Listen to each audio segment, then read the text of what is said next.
Hello students, स्वागत है आप सभी का आरवी ट्यूशन क्लासेस के यूट्यूब प्लेटफॉर्म पर। दोस्तों, आज की इस वीडियो के अंदर हम बात करने वाले हैं ITI first year electrician trade theory के चैप्टर नंबर 3 के बारे में, जो कि मोस्ट इम्पॉर्टेंट है आपके सीबीटी एग्जाम के पॉइंट ऑफ व्यू से। एंड इस चैप्टर के हमने अभी तक 4 लेक्चर्स को प्रोवाइड कर दिया है। अगर आपने उन वीडियोज़ को नहीं देखा है तो चैनल पर जाइएगा, प्लेलिस्ट सेक्शन को ओपन करेंगे तो वहाँ पर आपको प्लेलिस्ट मिल जाएगी। एंड वहाँ पर आप जो भी वीडियो देखेंगे तो आपको सभी वीडियोज़ मिल जाएंगी जो भी अभी तक हमने पढ़ा रखी हैं। तो आज की इस वीडियो में हम इस चैप्टर का पार्ट नंबर 5 यानी वीडियो नंबर 5 देखने वाले हैं। एंड इसके जो भी मोस्ट इम्पॉर्टेंट क्वेश्चंस यहाँ से बनते हैं वो हम आज की इस वीडियो में डिस्कस करने वाले हैं। तो जैसा कि जो स्टूडेंट्स रेगुलरली कनेक्ट है उन्हें पता होगा कि लास्ट क्लास में हमने काफ़ी सारे टूल्स के बारे में डिस्कस कर लिया था, कटिंग टूल्स, फिटिंग टूल्स, है ना। तो आज की इस वीडियो में हम ट्राई स्क्वायर से शुरू करेंगे। ट्राई स्क्वायर क्या होता है, ट्राई स्क्वायर के प्रकार कितने होते हैं, डिवाइडर क्या होता है, डिवाइडर के प्रकार कितने होते हैं, है ना, एंगल प्लेट क्या होता है। तो ये सभी टॉपिक्स आज की इस वीडियो में हम डिस्कस करने वाले हैं। तो चलिए दोस्तों वीडियो शुरू करते हैं। बट उससे पहले आपको बता दें, ये जो नोट्स से मैं आपको पढ़ा रहा हूँ, काफ़ी स्टूडेंट्स को ये डाउट रहता है कि ये नोट्स आपको कहाँ पर प्रोवाइड कर रहा हूँ। तो टेलीग्राम पर जाइएगा, आरवी ट्यूशन क्लासेस सर्च करेंगे तो वहाँ पर आपको हमारा टेलीग्राम चैनल मिल जाएगा। तो वहाँ से जाकर आप इन सभी हैंड रिटन नोट्स को डाउनलोड कर सकते हो, बिल्कुल फ्री ऑफ कॉस्ट, है ना। तो चलिए अब हम आ जाते हैं आज के वीडियो के पॉइंट पर। तो ट्राई स्क्वायर क्या होता है, तो आपने देखा होगा आपके आईटीआई में ट्राई स्क्वायर होगा। यह समकोण पर किसी कसी गई 2 धात्विक भुजाओं वाला एक हस्त औजार होता है। ये हैंड टूल होता है एक प्रकार का, है ना। एक मोटी भुजा स्टॉक तथा दूसरी भुजा ब्लेड कहलाती है ना, स्टॉक और ब्लेड कहलाती है। और ट्राई स्क्वायर कैसा दिखता है ये मैंने आपको लास्ट क्लास में दिखाया भी था, ट्राई स्क्वायर, है ना। और इसका इस्तेमाल हम कब करते हैं, 90 डिग्री के एंगल को मेजर करने के लिए, है ना। अगर हम जैसे केसिंग केपिंग वायरिंग करते हैं तो वहाँ पर हम जो केसिंग केपिंग पाइप होते हैं उन्हें 90 डिग्री पर फ्लैट मोड़ना रहता है। तो आप कैसे चेक करेंगे, तो आप ट्राई स्क्वायर की सहायता से उसे चेक करते हैं, है ना। तो ट्राई स्क्वायर का यही काम होता है कि वो समकोणता की जाँच करता है। यह समकोण पर किसी कसी गई 2 धात्विक भुजाओं वाला एक हस्त औजार होता है ना। 2 धातु की भुजाएं होंगी और 90 डिग्री पर क्या होंगी, कसी हुई होंगी। और ये हैंड टूल होता है। और एक मोटी भुजा होती है जिसे हम स्टॉक कहते हैं और दूसरी भुजा को हम ब्लेड कहते हैं। ये भी आपको पता होना चाहिए। अब इसके बाद हम बात कर लेते हैं कि जो ट्राई स्क्वायर है वो कितने प्रकार का होता है। तो ट्राई स्क्वायर हमारा 2 तरह का होता है। कौन कौन सा, एक आपका होता है फिक्स्ड ब्लेड टाइप और दूसरा होता है एडजस्टेबल ब्लेड टाइप।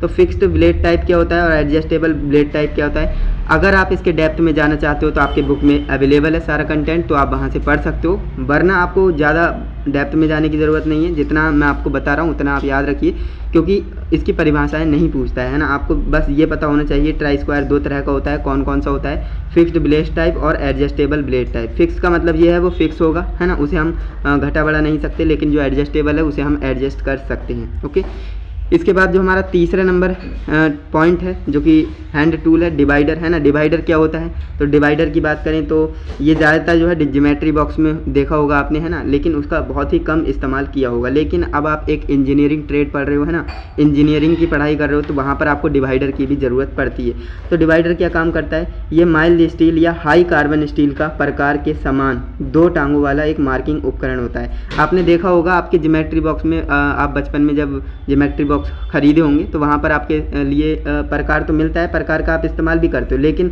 प्रकार की तरह दिखने वाला, है ना, 2 टांगों वाला एक औजार होता था जो कि उपकरण होता था, उसका नाम था डिवाइडर, है ना। उसका हम ज़्यादातर इस्तेमाल नहीं करते हैं, लेकिन वो आपका जो है मार्किंग टूल होता है। कैसा होता है, मार्किंग टूल होता है। यानी कि हमें कोई दूरी लेनी है, मान लीजिए ये दूरी है ना, मैंने डिवाइडर से इसे मेजर कर लिए तो मैं इस दूरी को कहीं भी ले जा सकता हूँ, है ना। तो वो काम करता है डिवाइडर, है ना। तो ये माइल्ड स्टील या हाई कार्बन स्टील का बनाया जाता है ना, प्रकार के समान दिखता है, 2 टांगों वाला एक मार्किंग टूल होता है। इनकी दोनों टांगें समान तथा लंबाई की तथा नुकीली होती हैं ना, समान लंबाई की और नुकीली इनकी 2 टांगें होती हैं ना।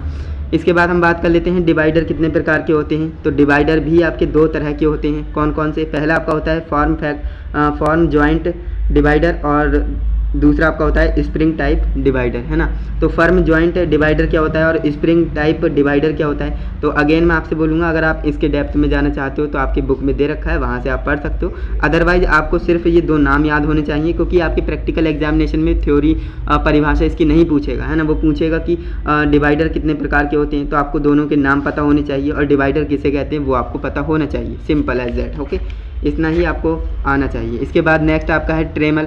अब ये ट्रेमल क्या होता है? ट्रेमल का हो सकता है आपने नाम नहीं सुना हो, है ना, तो पढ़ लेते हैं। देखिए, अधिक बड़े जॉब की मार्किंग के लिए ट्रेमल का प्रयोग किया जाता है। ये क्या है? मार्किंग टूल है और इसका इस्तेमाल हम बड़े बड़े जॉब पर, है ना, बड़े बड़े जॉब पर मार्किंग के लिए करते हैं ट्रेमल का प्रयोग, है ना। तो ट्रेमल क्या है? एक बड़े जॉब की मार्किंग के लिए ट्रेमल का प्रयोग किया जाता है और इसमें 15 से 50 सेंटीमीटर लंबी एक स्टील की रॉड पर 2 खिसकाने वाले हैंड होते हैं, है ना, 2 खिसकाने वाले हैंड होंगे जिनकी सहायता से इन्हें क्लैंप किया जाता है, यानी कि लगाया जाता है। समझ में आया? यानी ट्रेमल कुछ भी नहीं है, बड़े बड़े जॉब जो होते हैं ना, उन पर हमें मार्किंग करनी रहती है तो हम ट्रेमल का इस्तेमाल करते हैं। और ट्रेमल पर 15 से 50 सेंटीमीटर लंबी एक स्टील की रॉड पर 2 खिसकाने वाले हैंड लगे होते हैं जिनको हम क्या कहते हैं? क्लैंप कहते हैं, है ना, जिनको हम क्लैंप कहते हैं।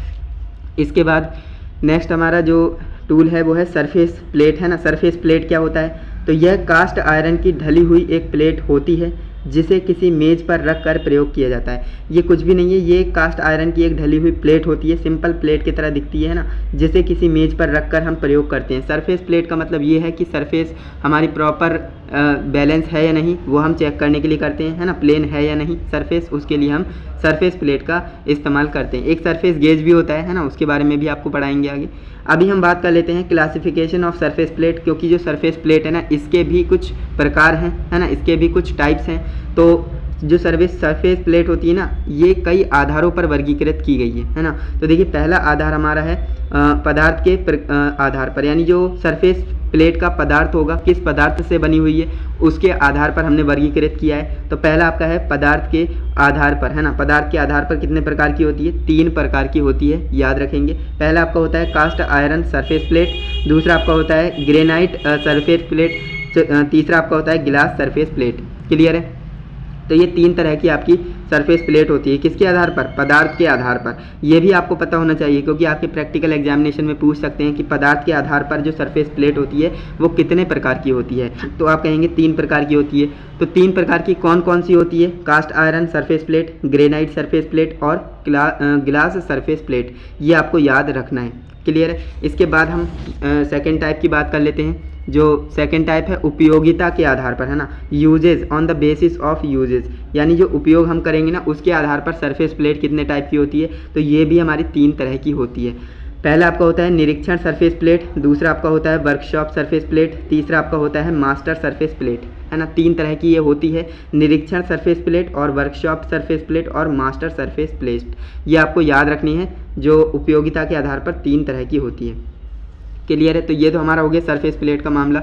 अब हम बात कर लेते हैं एंगल प्लेट के बारे में। एंगल प्लेट क्या होती है? तो ये भी आपको क्या है, जॉब को किसी विशेष एंगल पर सहारा देने के लिए बनाई गई कास्ट आयरन की प्लेट एंगल प्लेट कहलाती है। यानी कि जो जॉब होती है ना, उसको विशेष एंगल पर, कोई स्पेसिफिक हमारा एंगल रहेगा, है ना, उस पर हम उसको सपोर्ट देने के लिए, है ना, उसको सपोर्ट देने के लिए एक कास्ट आयरन की प्लेट बनाते हैं जिसे हम क्या कहते हैं? एंगल प्लेट कहते हैं। क्या कहते हैं? एंगल प्लेट कहते हैं। और ये जो प्लेट 90 डिग्री के कोण पर बनी होती है। ध्यान दीजिएगा, ये जो प्लेट है 90 डिग्री के एंगल पर बनी रहेगी, तो इसका आप याद रखेंगे, जो कि है एंगल प्लेट। क्लियर है? अब एंगल प्लेट के कितने प्रकार होते हैं तो इसके बारे में भी पढ़ लेते हैं भाई। एंगल प्लेट निम्न प्रकार की होती है, यानी टोटल हम बात करें तो एंगल प्लेट आपकी 5 प्रकार की होती है। कितने प्रकार की होती है? 5 प्रकार की टोटल आपकी जो है एंगल प्लेट होती हैं। तो पहला आपका होता है ठोस एंगल प्लेट, है ना, दूसरा आपका होता है एडजस्टेबल एंगल प्लेट, तीसरी आपकी होती है बॉक्स एंगल प्लेट, चौथी आपकी होती है स्लॉटेड टाइप एंगल प्लेट और 5वीं आपकी होती है swivel base angle plate. Clear है? ये आपके 5 तरह की एंगल प्लेट होती है, तो इन्हें आपको याद रखना है। क्लियर है? तो अब देखिए एग्जामिनेशन में आपसे क्या पूछेगा, सिंपल आपसे एंगल प्लेट की जो डेफिनेशन है वो पूछ लेगा कि एंगल प्लेट कहते किसे हैं, है ना, या फिर पूछेगा एंगल प्लेट कितने प्रकार की होती है, नाम बताइए, बस इतना ही है। अब इनके बारे में अगर आपको पढ़ना है तो अगेन मैं आपसे कहूँगा बुक में जाइए, बुक में आपको सारा कंटेंट मिल जाएगा। बाकी आज की इस वीडियो में हम इतने ही टॉपिक्स को रखेंगे, वरना वीडियो बहुत ज़्यादा बड़ी बन जाएगी, है ना। तो आज की इस वीडियो में हमने ट्रेमल के बारे में जाना, है ना, सरफेस प्लेट के बारे में जाना, सरफेस प्लेट के प्रकार के बारे में जाना, ट्राई स्क्वायर, डिवाइडर है ना, डिवाइडर के प्रकार, एंगल प्लेट। तो काफ़ी सारे टॉपिक्स को आज की इस वीडियो में हमने कवर किया है, जो कि मुझे उम्मीद है आपको सभी के सब टॉपिक अच्छे से समझ में आए होंगे। अगर ऐसा है तो वीडियो को लाइक करके हमें बताइए ज़्यादा से ज़्यादा, है ना, और कमेंट में एक प्यारा सा कमेंट ज़रूर करिए, और कोई डाउट हो तब भी आप मुझे कमेंट में पूछ सकते हो, मैं आपके कमेंट का रिप्लाई ज़रूर करूँगा। एंड अगर आपने अभी तक चैनल को सब्सक्राइब नहीं किया है तो कर लेना, जिससे कि आने वाली वीडियो की नोटिफिकेशन आपको मिल पाए, है ना। इसके बाद लगभग 2 से 3 लेक्चर और आएंगे, इसके बाद आपका ये चैप्टर फिनिश हो जाएगा, फिर हम नेक्स्ट चैप्टर को स्टार्ट करने वाले हैं। तो बेल आइकन को ज़रूर प्रेस करिएगा, जिससे कि आने वाली वीडियो की नोटिफिकेशन आपको मिल सके। एंड अगर आपने अभी तक चैनल को शेयर नहीं किया है ना, अपने दोस्तों के साथ नहीं साझा किया है, तो इस PDF को साझा करें और इस वीडियो को भी साझा करें, जिससे कि उनका भी फ़ायदा हो सके। ओके, तो चलिए दोस्तों, आज के लिए बस इतना ही। मिलते हैं नेक्स्ट इंटरेस्टिंग इन्फॉर्मेटिव वीडियो के साथ। तब तक के लिए जय हिंद, वंदे मातरम।